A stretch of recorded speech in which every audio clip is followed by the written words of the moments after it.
Hello, welcome to Tuesday's Knots Today with me, Mark Dennison. Thank you for joining us. Here's what's on today's show for you. Firstly, we're going to go behind the scenes at Newark Castle as more work gets going on a major renovation project. So Newark Castle is often seen by people as just a wall. That's actually not true. It's not just a wall with a lawn in front, even though it's a beautiful wall. It is in fact a really important part of Newark's story. We'll have more on that shortly. Plus, we'll be hearing from how Health Watch leaders are calling on the government to rethink plans to move public voice function under the control of councils and the NHS. The local health monitoring service says this could undermine independent advocacy in healthcare and has joined 130 other Health Watch services to call for a rethink. We'll hear what that could mean in just a moment. Plus, later on, we'll be hearing all about a new pooch who's joined the ranks at Nottinghamshire Police. He's done really well. He's picked things up really quickly. He enjoys it, which makes a massive difference, and he's just been an absolute joy. And later on, we'll be hearing from Nottingham's very own Jake Bugg, who spoke to us on the Notts TV bus before his Splendour show last week. It's always funny. It's always like it can always kind of like slightly throw you off your game a little bit when you kind of notice someone that you know really well in the crowd as well, and that's yeah. But it's always a funny moment, and always it's always great. In sport, we'll hear from Blake Richardson, son of former Panthers forward Bruce, who's excited to come to Nottingham and face his dad's former side next month. Obviously, I've never, seen the Panthers play now or never played a professional game, but it's going to be a great game, and we're excited on our end to play it. So all of that and plenty more coming up for you. But firstly, we're heading to Newark as we hear more about the ongoing project to improve the town's iconic castle. The project, which is being funded by the lottery, government and council, will improve public access to the Trentside Castle's gatehouse and enhance the gardens and green spaces of its gardens. Today, Lucy Marshall went to the nearly 900-year-old castle to find out how it's going. After around 900 years welcoming visitors and residents into town, Newark Castle is finally getting a facelift. It's a historic Notts landmark, nestled on the banks of the River Trent and embedded in history, having been partially destroyed at the end of the English Civil War. But this 21st century upgrade is all with the aim of improving public access, protecting the surrounding gardens and its green space. It's being funded by the National Lottery Heritage Fund, the Government Towns Fund and Newark and Sherwood District Council. And its project delivery manager, Sarah Clark, hopes the project will become a learning hub for the community. So Newark Castle is often seen by people as just a wall. That's actually not true. It's not just a wall with a lawn in front, even though it's a beautiful wall. It is in fact a really important part of Newark's story. Newark as a town wouldn't exist without Newark Castle. The other area of new build is a ticket office that will be in the space behind me. That will be partly stone, partly glass new building that has been approved by Historic England as the best way to give us a ticket office and visitor entrance, as well as a stairwell, a sort of protected stairwell, and a lift to the first floor. We're very excited about being able to offer a lift so that anybody can access the exhibitions on the first floor. Building work on the new gatehouse started earlier this month, but the process hasn't been straightforward.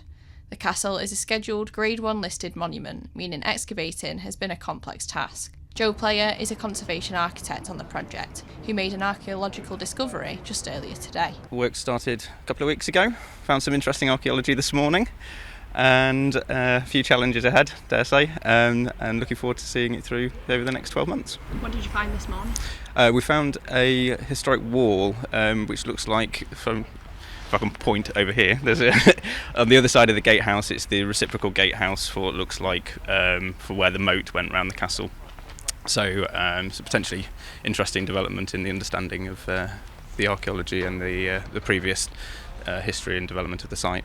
Members of the public are also welcome to bring any questions or concerns to several drop-in consultations being run by the council over the next few months. And after almost a millennium of looking over Newark, this project is hoping to look after the castle's history but also its future.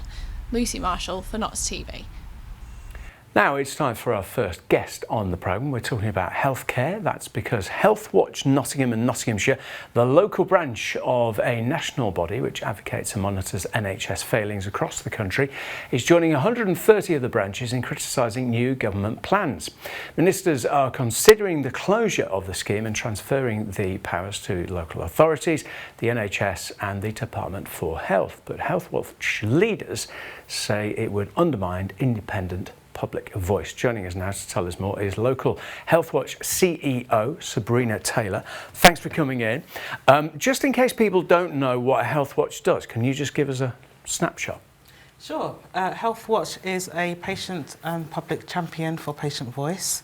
So our role is to make sure that we are listening to people and understanding their experiences of health and care, and then using that information to feed it back to decision makers to ensure that there is a reflection of how people are actually experiencing their care that feeds into how services are delivered and shaped.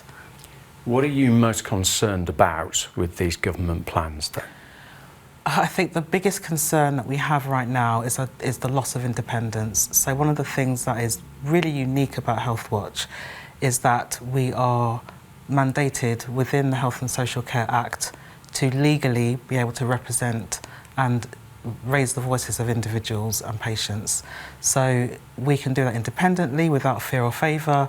We can scrutinise, we can really ask sometimes difficult questions, and so if that independence is lost, then patients will have nowhere to go that's safe for them to go, that's independent, and that's the bit we're concerned about. Do you, I've got a short statement in just a minute from the government, and effectively reading between the lines, they're saying, look, it's a bit like the planning situation. They want to kind of crack on with things, if you like, as opposed to having hurdles in the way. Do you have any kind of sympathy with that point of view? Yeah, 100%. I mean, we are not opposed to reform. We're not opposed to change. I think that these things are necessary and good because it helps to reinvigorate a system that is lagging, I think, in lots of ways. But I think that brushing everything away with one big fell swoop is not the way to do it. And when it comes to patient involvement and patient voice, that's the bit of the plan that we would like to see some thought over rather than just dismantling it altogether. Right. Could there be a compromise? Because I don't know about anyone else, but just reading there are 130 health watches around the country. That feels like an awful lot. There are. Could you survive with fewer? Possibly. I mean, you know, Health Watch Nottingham and Nottinghamshire was historically two separate health watches, and we merged in 2018. So there is definitely scope for some smaller areas to perhaps join and merge with their neighbours to be more efficient. That's always, it's always about efficiencies. But the bottom line, I think, is that there needs to be a recognition that that independent aspect is somehow retained. So whether Health Watch remains or not is not the issue here. It's where is there a place for patients to go that is independent of the system rather than being within the system. Right. So apart from being with us on Notts TV today, what are you and your colleagues at Health Watch doing to try and raise your profile and get your message across? Yeah, so we have already written an open letter to the Minister West Streeting to raise our concerns directly with him and ask for him to meet with us to have a conversation about perhaps how we could do this in a different way, or maybe a way that is beneficial to the patients that we see every day and hear from every day. There will be a petition that will be published very soon for members of the public to sign if they feel moved to do that. We are also asking people to speak to their local MP about the concerns, because quite often MPs are the other place that people go that's from kind of outside the system, where there's nowhere else to turn. Often people turn to their MP for help and support. And so losing Health Watch could mean a big spike, I suppose, in the work that they have to do to be independent of the system and be that patient voice. And how confident are you, Sabrina, that, because we are talking about a government that has U-turned on a few things already, how confident are you that they will change their mind? It's a tricky one, if I'm honest. And the reason it's tricky is because lots of things can change and lots of things move and shift, and the time it takes to change legislation, because that is what is required to scrap Healthwatch as a local network, there needs to be a change in the law. So in order to push that through in terms of legislation, you know, we could be looking at, you know, a year and a half, 2 years down the line, and by then who knows what West Streeting's priorities will be. We will see. Thank you for coming in. Talking of West Streeting, he says the move to scrap Healthwatch organisations is part of a broader bonfire of NHS quangos, saying in a statement that the NHS needs more doers and fewer checkers. On to other news now, and a teenage boy has been arrested after a man required surgery following a stabbing in Tot Valley. Police were notified a man was hospitalised with multiple stab wounds following an incident around Old Farm Road on the evening of July the 16th. His injuries were life-altering and required surgery. Police eventually tracked down a suspect to an address in Lincoln. That's where they discovered 2 zombie knives and a quantity of drugs. The 17-year-old boy was arrested on suspicion of GBH with intent, possessing a weapon and possession with intent to supply drugs.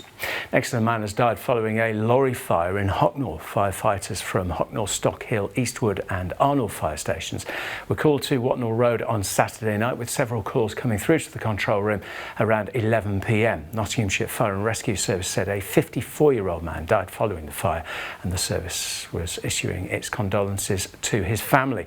An investigation is ongoing into the cause of the fire. Time for a short break now. When we come back, we'll be meeting a canine joining the ranks of Nottinghamshire Police. We'll also be showing you our interview with Jake Bugg. That was ahead of his show at Splendour last weekend. And we've got your sport roundup as well. Bit of football, bit of ice hockey, maybe 1 or 2 other things in there as well. Details to come next.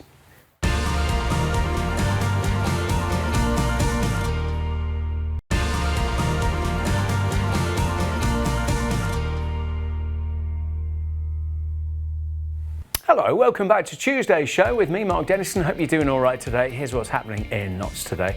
Firstly, work on Nottingham's tram network will mean an early end to services on part of the line for 4 days next week. There'll be no service between Wilkinson Street and the Forest between 10 p.m. and midnight on each evening from August the 4th through to the 7th.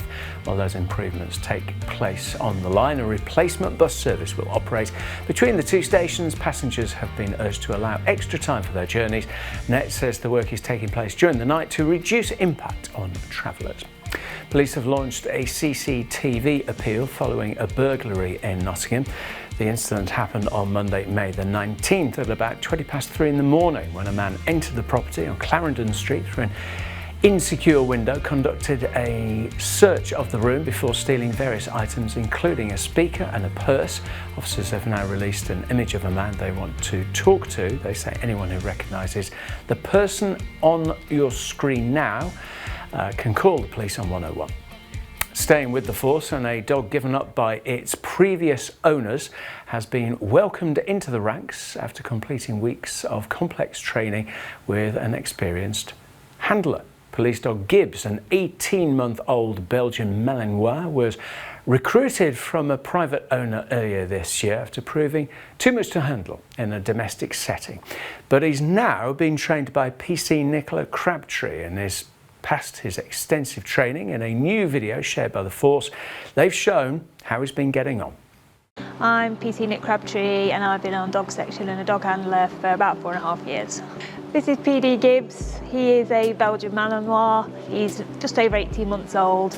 So over the last 8 weeks we've been preparing for licensing. That includes searching, tracking, criminal work. He's done really well. He's picked things up really quickly. He enjoys it, which makes a massive difference, and he's just been an absolute joy.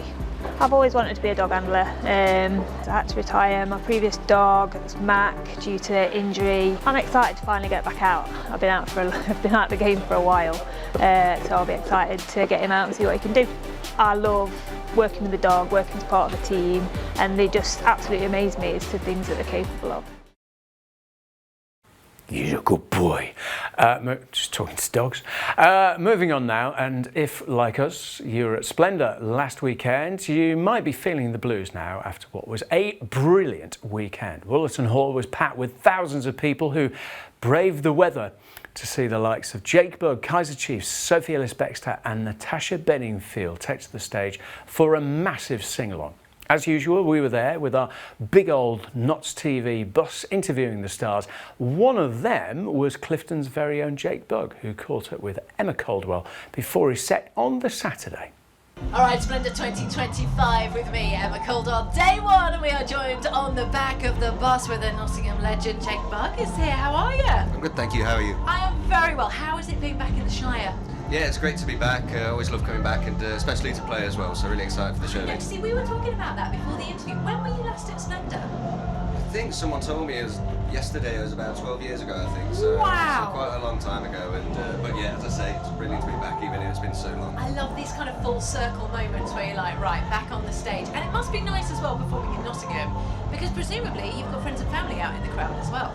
Yeah, there'll be plenty of them out there today, and to be honest, I get more nervous for the after show side of things than the actual really? show, because yeah, there's always a lot of people, and yeah, it can get a bit mad sometimes. Because it must be that weird thing where obviously you've been an artist for a long time, and I guess your friends and family are used to you doing that, but actually in terms of them seeing you perform, and seeing you perform on a massive stage here at Splendor, must be really weird for them. They're like, oh, there's Jake up on stage, and then afterwards you have to be like, yeah, that was me. Now I just want to chill. Yeah, it's always funny. It's always like it can always kind of like slightly throw you off your game a little bit when you kind of notice someone that you know really well in the crowd as well, and that's yeah. But it's always a funny moment, and always yeah, it's always great. And are you looking for people in the crowd? If you know like your friends and family there, you're like, oh, where's Rob? Where's Maggie? Like. Not really. No, I'm trying to. Just ignoring. Just ignoring. Yeah, I'm just trying to keep my head in the game and play as well as I can. Excellent. So you are gearing up to go on stage tonight. You're on the main stage here at Splendor. What can we expect from your performance? So yeah, it'll be a nice mix of new songs and always like to play the old ones as well. So yeah, there'll be a bit of variety in there tonight, and hopefully hopefully the set will be nice, free flowing, and we'll try and play as many songs as we can, possibly in the time we have. See, this is the thing. How many songs do you squeeze in? Because you've got obviously a specific time where they're like, come on now, it's time to get off, and you're like, just one more. Yeah, that's it. It's like, and it's funny. It's good. We always have to like kind of practice the timings and rehearsals and things like that. But yeah, that's why I try and keep the chat to a minimum on stage, and just so I can get more songs in. To be honest. I love that. I love that. And in terms of the rest of 2025, what does that hold for you? So yeah, at the moment quite busy with the shows in the summer, which has been great. But also in between, I've kind of been in the studio as well. So yeah, working on new stuff, and yeah, it's a nice balance this year. Not too much touring, not too much studio. I like that. And what is your favourite thing to do? Because I always find it really interesting with an artist, because some of them are like, the bit where you're in the studio is so good, and my head's in the game, and I'm really focused. And some people are like, yep, I love the flamboyance of being on stage. Which bit do you prefer? It's hard to say, because obviously there's a kind of a security that comes being in the studio. If you can have as many goes at something as you Absolutely. like, and obviously you don't get that nervous feeling you do before a show, but the feeling you get after you finish the show is just absolutely incredible. And yeah, it's definitely more nerve-wracking, and but also very rewarding as well. I love that. And of course you are a Nottingham artist who, when you speak about Nottingham artists, your name comes up time and time again. Do you still follow the music scene in Nottingham? Because it seems really good at the moment. Yeah, a little bit. Obviously, like my friends and family are like in bands and stuff, so they tell me You say that, obviously my friends and family bands. That's because you're a musician. I'm like, none of my friends and family are in bands. Well, yeah, I mean on both sides for me, to be honest. But yeah, so they're always out playing gigs, and telling me how it's gone or else they played with and things like that. So yeah, a little bit I do. I love it, Jake. Thank you so much for coming Pleasure. to chat to us on the Notts TV bus.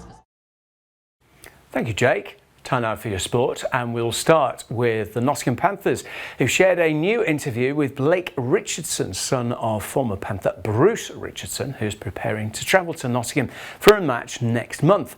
Blake plays for Concordia University, who will face off against the Panthers at the Motorpoint in the GM Memorial Cup on August the 23rd. He said he's excited to face his dad's old team, with the 23-year-old having great memories of playing on and off the ice at the Motorpoint Arena as a kid. I was pretty young. I was 7, like we were talking about before, but I remember a lot. I remember the dressing room, just going in there pretty much every time I didn't have school, or I would, fake being sick.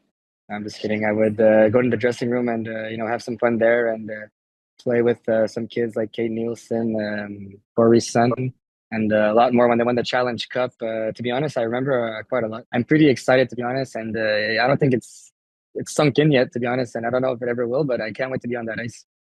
Obviously, I've never, seen the Panthers play now or never played a professional game, but it's going to be a great game, and we're excited on our end to play it. Football now. Mansfield play their final pre-season match this evening ahead of the new season starting this weekend. The Stags travel to Matlock Town tonight for a 7:30 kick-off, taking a squad of 17 players for one final warm-up. That's ahead of their League One campaign getting underway on Saturday afternoon when Nigel Clough's side travel to face his former side, Burton Albion. That's a 3 o'clock start. Staying with the Stags, the club has revealed their new away kit for the new season, which could be worn for the first time on Saturday's game.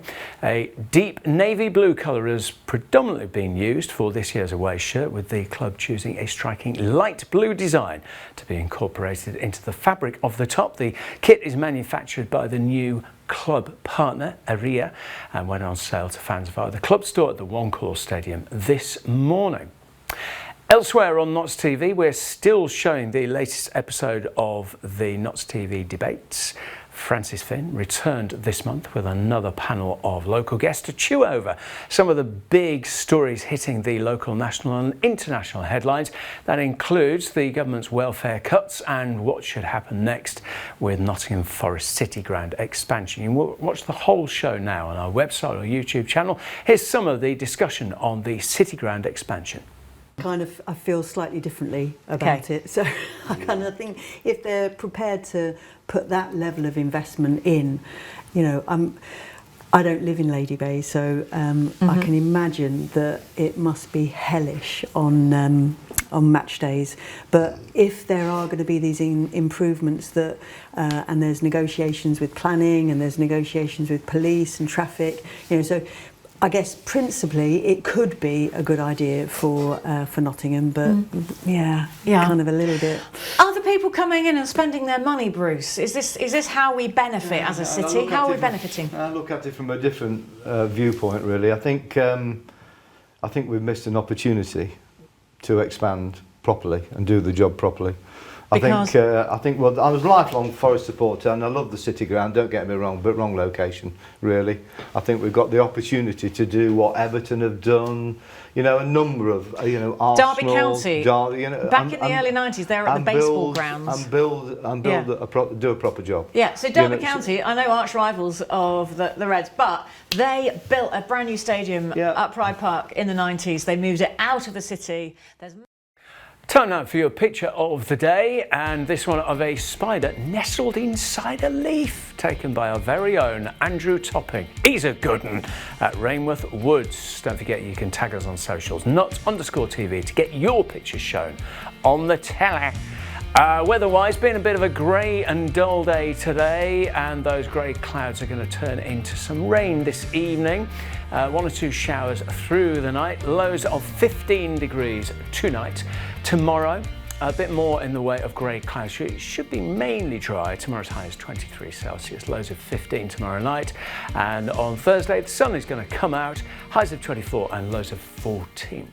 It's pretty much the end of the show. I will be back to do it all over again tomorrow. In the meantime, from everyone here at Notts TV, enjoy your evening. Thank you for watching. Bye-bye.